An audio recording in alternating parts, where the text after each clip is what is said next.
आपल्यासोबत राष्ट्रवादी काँग्रेस शरदचंद्र पवार पक्षाचे प्रदेशाध्यक्ष शशिकांतजी शिंदे आहेत।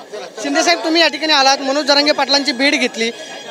हा प्रश्न नक्की कसा सोडवला जाऊ शकतो, काय तोडगा निघू शकतो? खरं म्हटलं तर हा प्रश्न सोडवण्यासाठी शासनाच्या वतीने सरकारच्या वतीने प्रयत्न होणे गरजेचं आहे। माझी विनंती आहे सरकारला, 14 दिवस आहे, फार वेळ लांबू नका, चर्चा करावी आणि लगेच त्यातून मार्ग काढावा अशी माझी विनंती आहे। पवार साहेबांना टार्गेट केलं जातं की शरद पवारांनी ओबीसी आपलं अपयश छापवण्यासाठी कोणाला तरी टार्गेट करावं लागतं, ते पवार साहेबांवर केलं जाते, दुर्दैव आहे। पवार साहेबांच्या बरोबर अनेक वेळा मागच्या वेळेला सुद्धा चर्चा झाल्या होत्या, त्यांनी मार्ग दाखवले होते।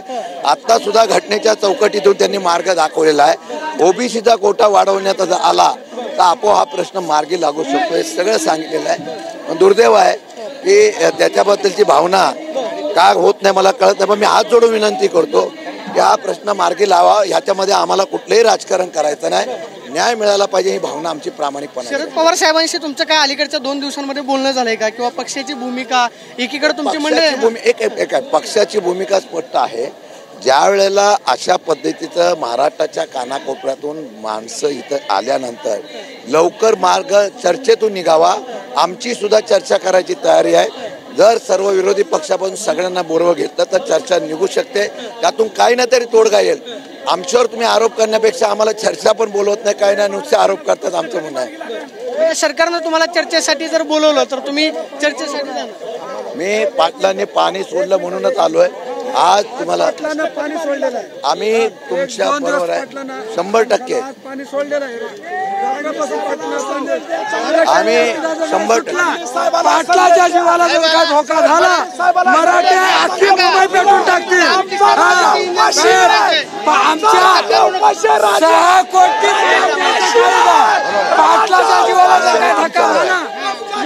आता आज एकीकडे मुख्यमंत्र्यांची बैठक सुरू झालेली आहे, दोन्ही उपमुख्यमंत्री बैठकीमध्ये आहेत, तोडगा निघेल असं वाटतं का आजच्या बैठकीमध्ये? तोडगा निघाला पाहिजे, फार वेळ लांबू नये, तोडगा निघावा अशी माझी प्रामाणिकपणाची इच्छा आहे। एकीकडे विखे पाटील असं म्हणतायत की शरद पवार भूमिका का मांडत नाहीत, पवार साहेबांचं आरक्षण उपसमितीचे ते अध्यक्ष।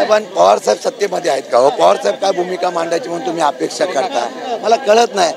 आपण पवार साहेबांच्यावर कशा पद्धतीने अशा प्रकारे बोलणं बरोबर नाही। काल जी सुप्रियाताईंची गाडी अडवण्यात आली, गाडीवरती बॉटल फेकण्यात आले, माझी भावना तीव्र होत असते, त्या भावनेमध्ये निश्चितपणाने भावना त्यांची व्यक्त करायची प्रत्येकाचा विषय असतो। पाहतोय की शरद पवार काय सत्तेमध्ये नाहीत, मात्र पवार साहेबांना का टार्गेट केलं जातं असा सवाल शशिकांत शिंदेंनी या ठिकाणी उपस्थित केलेला आहे। जर सरकारनं चर्चेसाठी आम्हाला बोलवलं तर मग मात्र आम्ही चर्चा करण्यासाठी जाऊ, अशी प्रतिक्रिया शशिकांत शिंदेंनी दिल्याच पाहायला मिळते। कॅमेरा पर्सन विशाल रायपूर, प्रदीप कापसे, TV9 मराठी, मुंबई।